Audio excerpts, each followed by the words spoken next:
Sensei Angie Granger, CPA, and I'm back for this next part of the video.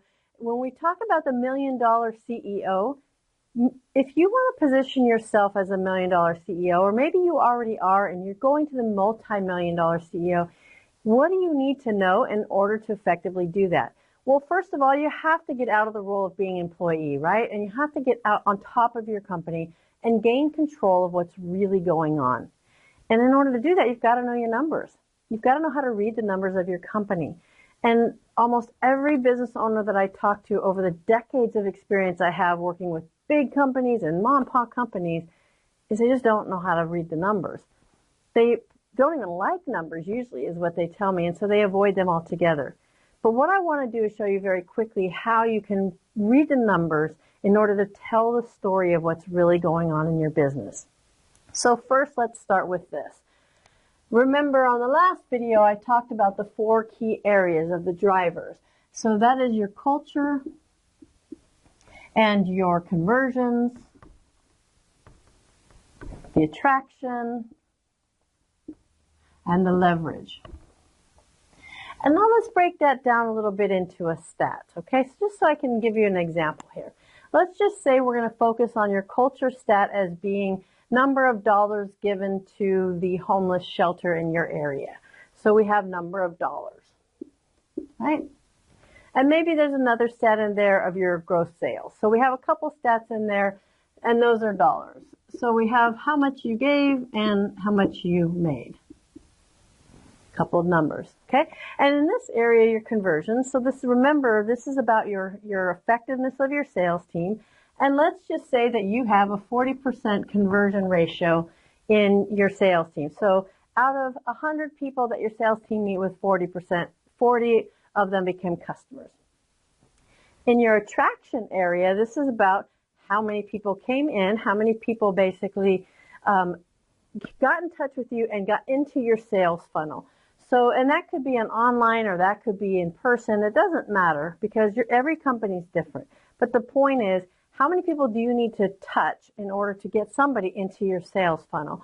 And let's just say that that is a conversion ratio right now of 30%. We can go into more details about what numbers are right for you, but I just want to demonstrate this purpose. And the last one is your leverage. So your leverage is about how well you're providing value to your customers. So the overall customer list, let's just say we're going to measure the average dollar spent by customer. And let's just say that's $3.50.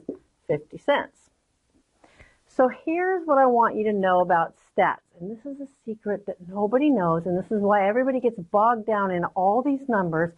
And it doesn't do anything but give them a ton of information. Is 40% conversion ratio good or bad? Right? Some of you might be saying, yes, that's amazing. That's awesome. Some of you might be saying, that sucks. Right?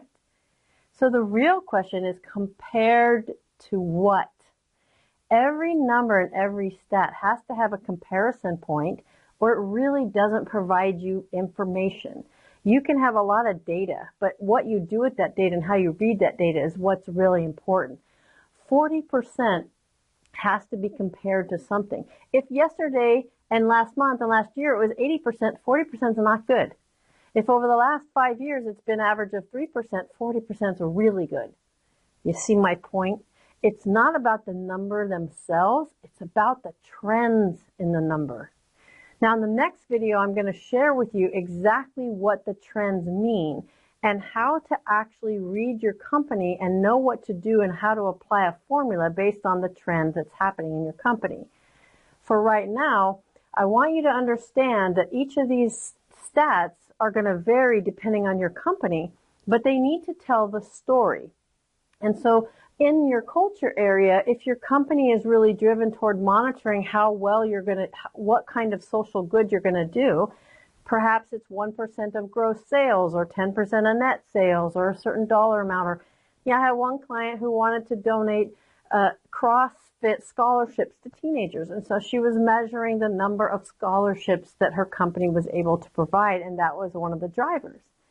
Over here in the conversions, it's one thing to know how well your sales team is doing, but you also want to know how many overall customers, because you might have 40% conversion ratio and 100 customers. But again, is that good or bad? Well, if you had 400 yesterday, 100 is not very good. So it's all about reading it in comparison to other things that help tell the story in a proper way.